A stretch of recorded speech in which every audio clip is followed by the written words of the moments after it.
Victoria frowned. Fine. Tell the team to reconvene at the satellite office. As Victoria headed for the stairwell with her executive team, her phone rang. It was an unknown number. Victoria Chen, she answered crisply. Mrs. Chen, listen carefully. The voice was disguised, electronic. Your building security has been compromised. This is not a drill. There are 4 men in your building with orders to abduct you. If you go to the designated evacuation point, you will be taken. Victoria stopped walking. Who is this? Someone who knows what's happening. Your company's Artemis project has attracted unwanted attention. There are people who want that technology, and the knowledge in your head. Victoria felt a chill. The Artemis project was their most classified initiative. Very few people knew the details. Why should I trust you? Because I'm the only one who can get you out safely. Go to the service elevator on the east side of the building. Enter code 7729. It will take you to the basement level. Wait there. The line went dead. Victoria stood frozen as her team continued toward the stairwell. Victoria? Are you coming? James called back to her. Making a split-second decision, Victoria shook her head. I forgot something critical in my office. Go ahead, I'll catch up. Before James could protest, Victoria turned and hurried down a side corridor toward the east wing. Her heart pounded as she approached the service elevator. This could be a trap, but something in that disguised voice had carried authority, and genuine concern.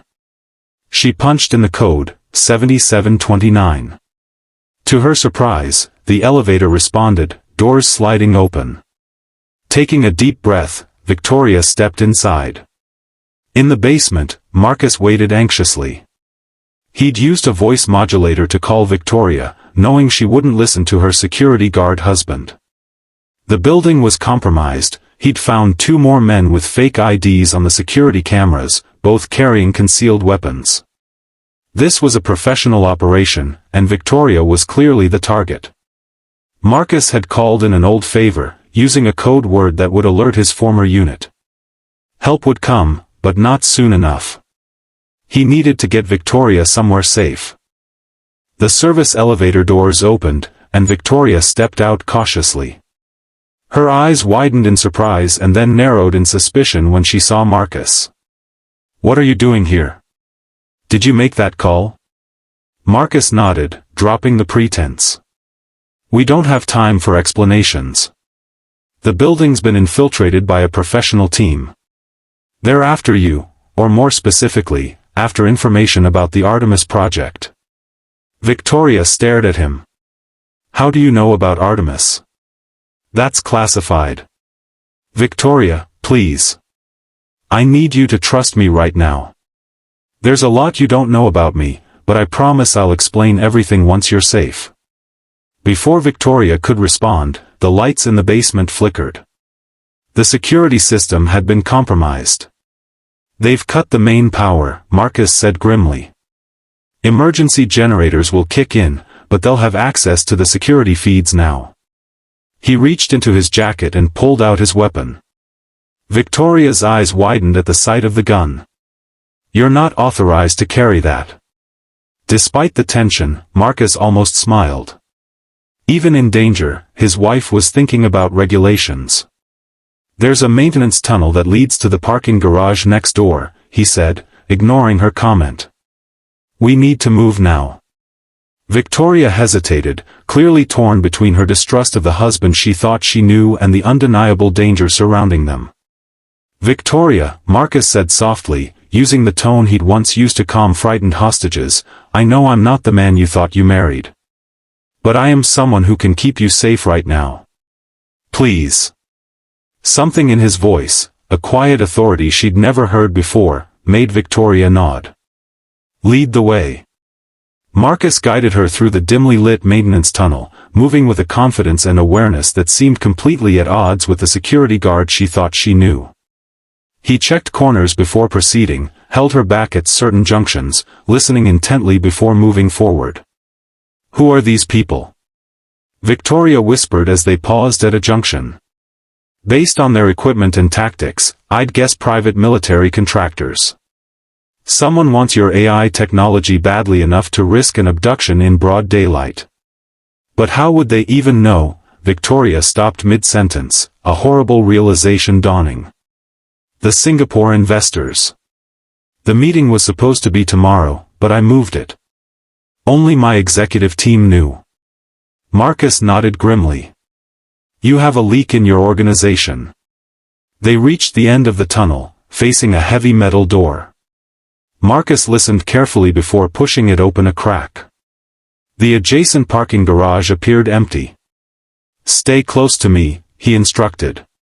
"We're heading for the blue sedan in the corner. Walk normally, but be ready to run if I say so." They stepped into the garage, Marcus scanning constantly for threats. They were halfway to the car when the sound of footsteps echoed from the level above. "Move," Marcus whispered urgently, placing himself between Victoria and the potential threat. They had almost reached the car when two men in tactical gear appeared at the garage entrance, weapons drawn. "Down!" Marcus shouted, pushing Victoria behind a concrete pillar as bullets struck the cars around them. What happened next would forever change how Victoria saw her husband. Marcus moved with lethal precision, returning fire while advancing on their attackers. His movements were fluid, economical, nothing wasted. Within seconds, both attackers were down, and Marcus was pulling her toward the car. "Get in," he ordered, tossing her the keys. "Start it. I'll cover." Victoria's hands trembled as she unlocked the car, a vehicle she'd never seen before. "Whose car is this?" "Mine," Marcus replied, scanning the garage for more threats. "Emergency vehicle. Untraceable." As Victoria started the engine, more gunfire erupted from the garage entrance. Marcus returned fire, providing cover as he backed toward the car. He slid into the passenger seat, grimacing. "Drive. Head for the exit, then take Highway 1 south." Victoria pulled away, hands shaking on the wheel. "You're bleeding." Marcus glanced down at his arm, where a bullet had grazed him. "It's nothing. Just drive." As they sped away from the garage, Victoria's mind raced. The man beside her, her husband of 3 years, was a stranger. The calm, methodical way he had handled the attackers spoke of years of training and experience far beyond that of a simple security guard or even a regular soldier. "Who are you?" she asked, her voice barely audible over the engine. Marcus was checking the mirrors, ensuring they weren't followed. "Former Special Forces Commander. I led a classified unit that handled sensitive extraction and intelligence operations." Victoria nearly missed a turn. "Special Forces? But you told me you were just a regular soldier." "I couldn't tell you the truth. My identity was changed when I left service for security reasons." "So Marcus Chen isn't even your real name?" He looked at her then, his eyes sad. "It is now. Legally. But I was born Marcus Reeves." Victoria felt like she might be sick. 3 years of marriage, and I don't even know your real name." "Victoria, No," she cut him off. "Not now. Just tell me where we're going." Marcus directed her to a small, nondescript cabin in the hills south of the city. The property was surrounded by trees, isolated from neighbors, with clear sight lines in all directions, a safe house, Victoria realized. Inside, Marcus secured the perimeter while Victoria sat at the kitchen table, trying to process everything that had happened. Her husband moved differently now. Gone was the somewhat passive security guard, replaced by a man who commanded every space he entered. After checking the cabin, Marcus retrieved a first aid kit and began treating his arm wound with practiced efficiency. "Let me," Victoria said, surprising herself by taking the antiseptic from him. As she cleaned his wound, she asked, "Why did you leave the military?" Marcus was quiet for a moment. My last mission went wrong. We were extracting a high-value asset from a hostile region when we were ambushed. 3 of my men died. I got the asset out, but... He paused. I later discovered we'd been set up by someone inside our own organization. The mission was compromised from the start. So you just walked away? Changed your identity? I was given a choice: accept a cover story about mission failure, take a promotion to a desk job, and keep quiet, or leave with a new identity. I chose to leave. Victoria finished bandaging his arm, her mind still. The lady who helped Grandma fight the bad guys. Inside, I met 10-year-old Lily, a precocious girl with her father's expressive eyes and a maturity that spoke of having grown up too fast. I also met Richard, Margaret's boyfriend, a distinguished former professor with kind eyes and a quick wit who looked at Margaret like she hung the moon. Watching them together, I felt something shift inside me. There was no awkwardness, no sense that their love was inappropriate or past its prime. They simply fit, 2 people who had found each other at exactly the right time in their lives. "Dad says you're the best editor in New York," Lily said as we sat down to dinner. I glanced at Daniel, who had the grace to look embarrassed. "I may have mentioned your reputation once or twice." "Once or twice?" Margaret laughed. "Daniel's been asking about you for years. Ever since you edited that fantasy series Lily loves." I felt my cheeks warm. "The Moonstone Chronicles?" "That was one of my first projects." "It's only my favorite series ever," Lily said dramatically. "Dad read them to me when I was little. He does all the voices." Daniel winced. And that's enough about my dramatic reading skills. The evening flowed with surprising ease. I learned that Daniel was a widower. His wife had died when Lily was just 3. He was an architect who specialized in sustainable design. He loved old movies, hated cilantro, and had a laugh that seemed to start in his toes and work its way up. By dessert, I was fighting a losing battle against my attraction to him. It wasn't just his obvious good looks or the way he doted on his daughter. It was how he listened, really listened, when anyone spoke. How he teased his mother but jumped up to refill her water before she even asked.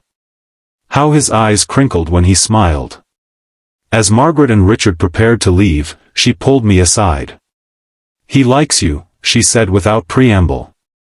"Margaret. I'm not playing matchmaker, Eliza. I'm just stating a fact. Daniel hasn't looked at anyone that way since Caroline died." I swallowed hard. "He's your son. I work for you. It would be complicated." "Life is complicated," she said simply. "Love is worth it." After they left, I offered to help with dishes, ignoring the voice in my head screaming that I was treading on dangerous ground. "You don't have to," Daniel said, but he handed me a dish towel anyway. We worked in companionable silence for a few minutes before he spoke again. "Thank you for what you did for my mother today. She's fought battles her whole life, but this one hurt her." "The board was wrong," I said firmly. "About everything, but especially about her being too old for love.